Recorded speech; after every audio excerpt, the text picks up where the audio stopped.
ពិតជាគួរឲ្យព្រឺព្រួចណាស់នេះជាសាច់រឿងបែបប្រឡូមលោករឿងខ្មោចបែបរន្ធត់រឿងវិញ្ញាណនាងមរកតនៅស្ពានជ្រោយចង្វាមរកតជានិស្សិតស្រីម្នាក់ដែលមានរូបសម្បត្តិស្រស់សោភានិងមានចរិតទន់ភ្លន់នាងបានសាងស្នេហ៍យ៉ាងជ្រាលជ្រៅជាមួយវិបុលជាអ្នកមានទ្រព្យធនម្នាក់ពួកគេតែងតែមកអង្គុយមើលថ្ងៃលិចនៅមាត់ទន្លេជ្រោយចង្វាជាពាក្យសន្យាថាទោះមេឃរលំភ្នំរលាយក៏បងមិនបោះបង់អូនដែរប៉ុន្តែស្នេហាត្រូវបានបំបីបំបាក់របស់ម្ដាយវិបុលដែលចង់ឲ្យកូនរៀបការជាមួយកូនស្រីអ្នកជំនួញម្នាក់ដើម្បីពង្រឹងអំណាចវិបុលគឺជាកូនកតញ្ញូខ្វះភាពក្លាហានក៏បានយល់ព្រមតាមម៉ែរួចក៏ផ្ដាច់ទំនាក់ទំនងជាមួយមរកតទាំងមិនបានប្រាប់មួយម៉ាត់សោះយុគមង្គលការវិបុលមេឃងងឹតស្លុកខ្យល់ព្យុះបោកបក់មកយ៉ាងខ្លាំងមរកតដែលដឹងរឿងទាំងបេះដូងខ្ទេចខ្ទាំបានដើមអ្នកឯងទៅលើស្ពានជ្រោយចង្វានាងស្លៀកឈុតពណ៌ស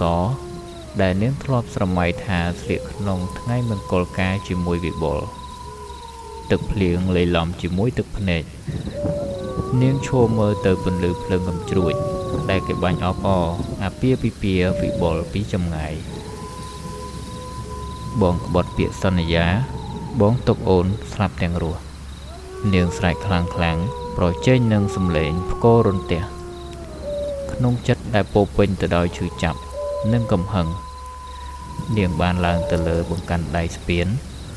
រួចក៏លោតចុះទៅក្នុងទឹកដ៏ជ្រៅរាងកាយនាងត្រូវច្រន់ទឹកគួចទៅបាត់ក្នុងភាពងងឹតបន្សល់ទុកស្បែកជើងមួយគូនិងក្រមាវិបុលធ្លាប់ទិញឲ្យមិនត្រឹមតែប៉ុណ្ណោះអ្នកដែលបើកបរឆ្លងកាត់ទីនោះច្រើនតែឃើញស្រមោលសហោះកាត់មុខឬមានអារម្មណ៍ថាមានអ្នកណាម្នាក់មកជិះពីក្រោយសំឡេងយំសោកសឹកសួលតែងតែឮតាមខ្យល់ជំនោរទន្លេធ្វើឲ្យមនុស្សម្នាមិនហ៊ានឆ្លងកាត់ស្ពាននោះនៅពេលយប់អាធ្រាត្រឡើយបន្ទាប់ពីបុណ្យសពដែលរោគសពមិនឃើញបានកន្លងផុតទៅស្ពានជ្រោយចង្វាចាប់ផ្ដើមល្បីថាមានខ្មោចលងសាហាវ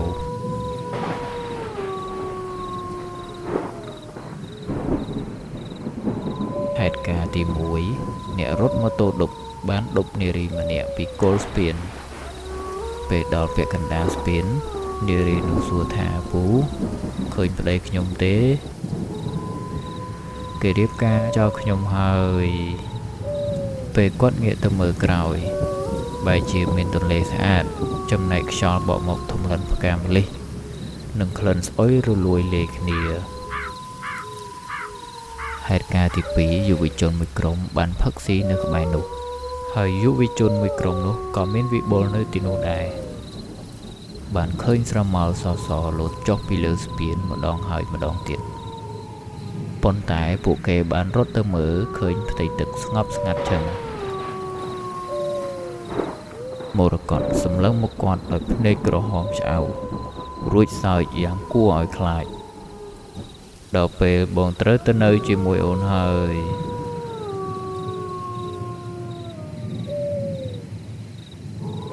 វិបុលភ័យខ្លាំងពេកក៏ជន់ហ្គាបុកបង្កាន់ដៃស្ពានឡាននោះហោះធ្លាក់ចូលទៅក្នុងទន្លេ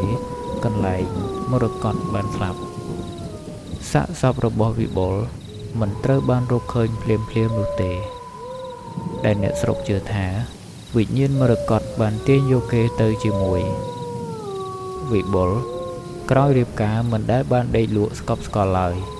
រាល់យប់គេតែងតែឮសំឡេងទឹកស្រក់តក់នៅក្នុងបន្ទប់ដេកពេលគេបើកភ្នែកឡើងគេឃើញមរកតឈរនៅជើងក្រែខ្លួនជោគជាំទៅដោយទឹកសក់វែងអន្លាយធ្លាក់ដល់ដីភ្នែករបស់នាងក្រហមឆ្អៅសម្លឹងមកដោយកំហឹងយប់មួយវិបុលទ្រាំមិនបានក៏បើកឡានចេញទៅស្ពានជ្រោយចង្វាទាំងយប់ដើម្បីសុំខមាទោសមរកតដល់ពេលកណ្ដាលស្ពានស្រាប់តែម៉ាស៊ីនឡានរលត់ ខ ក្នុងភាពស្ងប់ស្ងាត់ស្រងំសំឡេងយំខ្សឹបខ្សួលបានបន្លឺឡើងចេញពីកៅអីក្រោយមរកតលូកដៃត្រជាក់ស្រេបមកស្របាច់កវិបុលពីក្រោយបងមកតាមសន្យាហើយមែនទេទៅនៅជាមួយអូនទៅវិបុលភ័យពេកក៏បើកទ្វារឡានរត់ចេញប៉ុន្តែធ្លាក់ចុះពីលើស្ពានចូលទៅក្នុងទន្លេកន្លែងមរកតដែរសាកសពវិបុលត្រូវបានរកឃើញនៅក្បែរគល់ស្ពានក្នុងសភាពភ័យខ្លាចបំផុតម្ដាយរបស់គេបានដឹងពីកំហុសក៏បានទៅរកលោកតាគ្រូចៅអធិការមួយដើម្បីធ្វើពិធីដោះលែងវិញ្ញាណនៅក្នុងវិធីនោះលោកគ្រូបានសូត្រធម៌សាយមេត្តានិងពន្យល់ដល់វិញ្ញាណនាងមរកតថាការចងពៀមានតែបន្តទុកមិនចេះចប់រំពេចនោះខ្យល់គួចមួយបានបក់មកយ៉ាងខ្លាំងគេឃើញស្រមោលមរកតបង្ហាញខ្លួនយ៉ាងស្រស់ស្អាតទឹកមុខនាងលែងមានកំហឹងប៉ុន្តែពោពេញទៅដោយសោកសៅនាងបានមួកក្បាលទទួលការសុំទោសរួចក៏រលាយទៅក្នុងពន្លឺព្រះច័ន្ទដ៏ត្រចះត្រចង់តាំងពីនោះមកស្ពានជ្រៅចង្វាក៏ត្រឡប់មកភាពស្ងប់ស្ងាត់វិញមនុស្សម្នាតែងតែដាស់តឿនគ្នាថាស្នេហាជារឿងស្អាតស្អំប៉ុន្តែការក្បត់ពាក្យសន្យានិងការបង្ខំចិត្ត